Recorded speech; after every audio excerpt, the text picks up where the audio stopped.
할렐루야. 우리 성경 암송하심으로 새벽 기도회를 시작하겠습니다. 그들이 사도의 가르침을 받아 서로 교제하고 떡을 떼며 오로지 기도하기를 힘쓰니라. 날마다 마음을 같이하여 성전에 모이기를 힘쓰고 집에서 떡을 떼며 기쁨과 순전한 마음으로 음식을 먹고 하나님을 찬미하며 또 온 백성에게 칭송을 받으니 주께서 구원받는 사람을 날마다 더하게 하시니라. 아멘. 하나님의 말씀은 사무엘하 14장 21절에서 33절까지의 말씀입니다. 이 시간 제가 읽을 때에는 21절에서 24절까지 말씀을 읽도록 하겠습니다. 왕이 요압에게 이르되 내가 이 일을 허락하였으니 가서 청년 압살롬을 데려오라 하니라.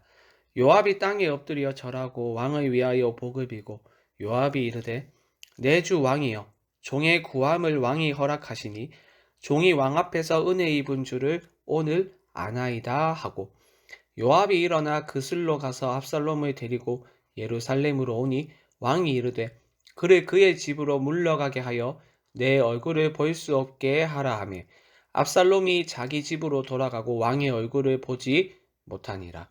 아멘. 오늘 본문은 압살롬이 예루살렘으로 복귀한 말씀입니다. 드고와 여인과의 대화 후 다윗은 그술에 있는 압살롬을 예루살렘으로 데려오도록 명하였습니다. 그런데 예루살렘에 복귀한 압살롬의 상황은 그리 좋아 보이지만은 않습니다. 왜냐하면 아버지이자 왕이었던 다윗의 얼굴을 보지 못하였기 때문입니다. 24절의 말씀을 다시 보시죠. 왕이 이르되 그를 그의 집으로 물러가게 하여 내 얼굴을 볼 수 없게 하라 하며 압살롬이 자기 집으로 돌아가고 왕의 얼굴을 보지 못하니라.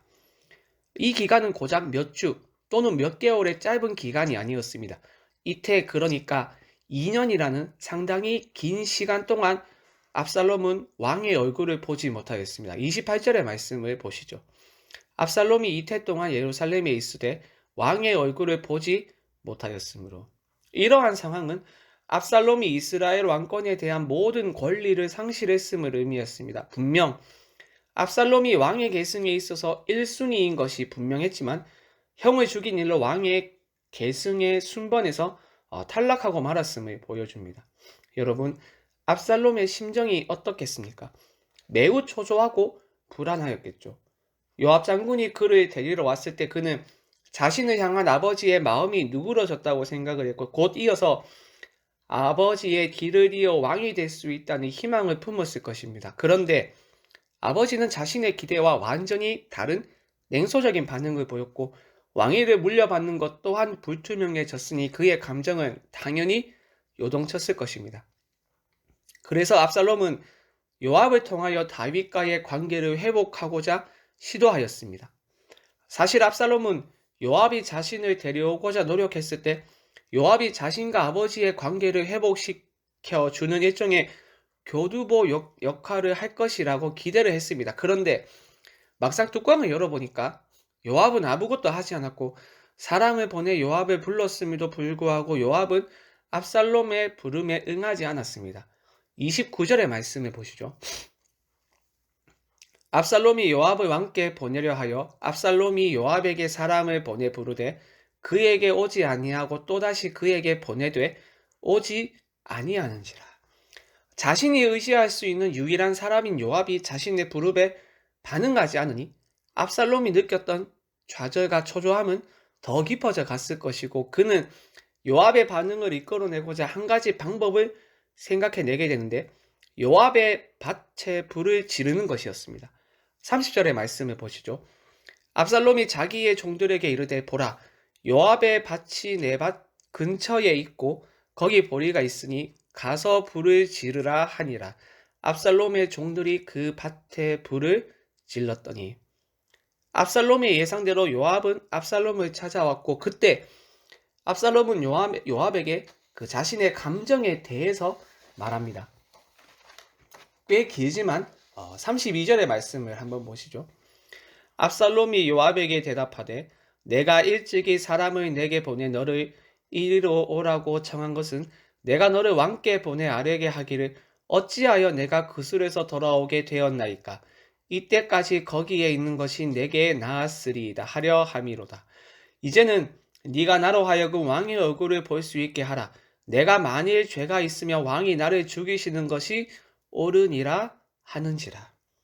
예루살렘에서 찬밥 신세로 지내는 것보다 그술에서 지내는 것이 더 좋겠다고 말한 부분에서 압살롬의 심정이 어떠한지 알 수 있죠. 결국 요압은 다윗 앞에 나아가 압살롬의 심정에 대해 말하였고 정말 오래간만에 두 부자는 재회를 하였고 입을 맞추었습니다. 33절의 말씀을 보시죠. 요압이 왕께 나아가서 그에게 아뢰매 왕이 압살롬을 부르니 그가 왕께 나아가 그 앞에서 얼굴을 땅에 대어 그에게 절하매 왕이 압살롬과 입을 맞추니라. 얼핏 보면 두 사람의 감격적인 재회의 장면처럼 보입니다. 하지만 여러분 뭔가 어색함이 느껴지지 않습니까? 요셉과 그의 형제들의 만남에서 볼 수 있는 것처럼 서로 부여잡고 운다든지 안부를 묻는 등의 장면이 없습니다. 화해라 말하기에는 무엇인가 2% 부족한 두 사람의 재회는 우리에게 감동을 주기보다 어색하면서 오는 분위기가 또 다른 사건이 일어나는 것은 아닐까 하는 긴장감을 제공합니다. 우리가 주목할 것은 본문 중심에 위치한 압살롬에 대한 묘사인데요. 비록 다윗의 총애는 잃었지만 적어도 이스라엘 백성에게는 인지도가 있었던 압살롬이었습니다. 그의 인지도와 명성은 그의 어떤 성품이나 덕성에 있지 않았고 바로 그의 아름다운 외모와 육체에 있었습니다. 25절과 26절의 말씀을 보시죠. 온 이스라엘 가운데에서 압살롬같이 아름다움으로 크게 칭찬받는 자가 없었으니 그는 발바닥부터 정수리까지 흠이 없습니다. 그의 머리털이 무거움으로 연말마다 깎았으며 그의 머리털을 깎을 때에 그것을 달아본즉 그의 머리털이 왕의 저울로 200세겔이었더라. 우리는 여기서 털을 깎는 압살롬의 모습에서 자기 자신을 드러내고자 하는 그의 교만함과 허영심을 볼 수 있습니다. 율법은 두 가지 중요한 경우를 제외하고 머리털 깎는 것을 금합니다. 처음에 나실인으로서 구별되었을 때와 죄를 지은 사람이 정결의 상태로 들어갈 때입니다. 그런데 지금 압살롬이 자신의 머리를 해마다 깎는 것은, 미는 것은 여호와를 섬기는 것과 종교적인 의식과는 전혀 관련되어 있지 않습니다. 왕의 저울로 자신의 머리를 달았을 때 200세겔이었다는 것은 대략 2.1에서 2.3kg의 무게를 의미하는 것인데 이는 자신이 가지고 있는 힘과 정력에 대한 과시였습니다. 결국 압살롬은 자신의 잘못을 전혀 뉘우치지 않는 모습을 보여주고 있습니다. 이런 모습은 인간의 눈으로 보았을 때 아름답고 흠모할 만하며 칭찬받을 만하며 왕의 자격을 갖춘 사람처럼 보입니다. 하지만 적어도 하나님이 보시기에 압살롬은 그렇지 않았습니다. 마음의 중심을 아시고 보시는 하나님께 압살롬의 모습은 교만함 그 자체였습니다. 결국 압살롬은 자신이 자랑했고 자신이 가지고 있는 힘의 상징이었던 그 머리의 털 때문에 죽고 맙니다. 사무엘하 18장 9절은 이렇게 말합니다. 압살롬이 노새를 탔는데 그 노새가 큰 상수리 나무 번성한 가지 아래로 지날 때에 압살롬의 머리가 그 상수리 나무에 걸리매 그가 공중과 그 땅 사이에 달리고 그가 탔던 노새는 그 아래로 빠져나간지라.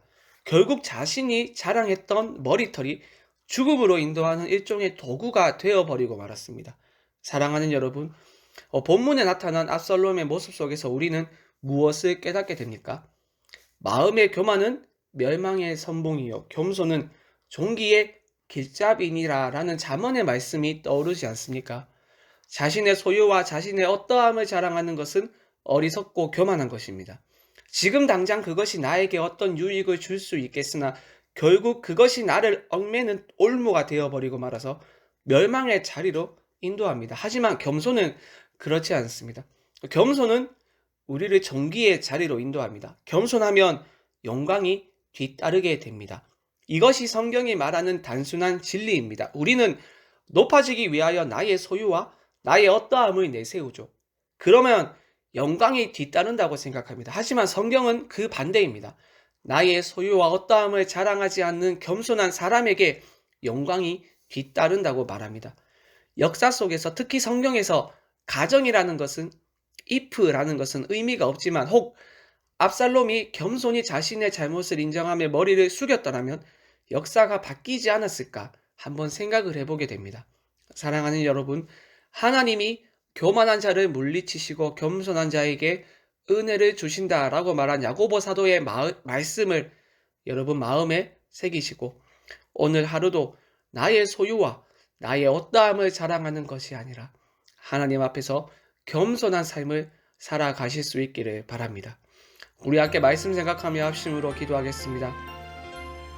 하나님, 나의 소유와 어떠함을 자랑하지 말고 하나님 앞에서 겸손한 삶을 살아갈 수 있도록 붙들어 주시옵소서. 화요일은 장년부와 양육가정을 위하여 기도합니다. 말씀과 기도를 통하여 거룩의 능력을 회복하는 성도들이 되게 하여 주시옵소서. 또한 리더들이 예수 그리스도의 심장으로 영혼들을 섬기게 하여 주시옵소서. 마지막으로 11월 13일에 있을 행복의 초대 행사를 통하여 우리 교회가 생명을 살리는 교회의 본질적인 사명을 잘 감당할 수 있도록 필요한 모든 것들을 채워 주시옵소서. 이 외에도 개인의 기도 제목을 가지고 자유롭게 기도하시면 되겠습니다. 우리 주님의 이름을 한번 부르고 자유롭게 기도하겠습니다. 주여.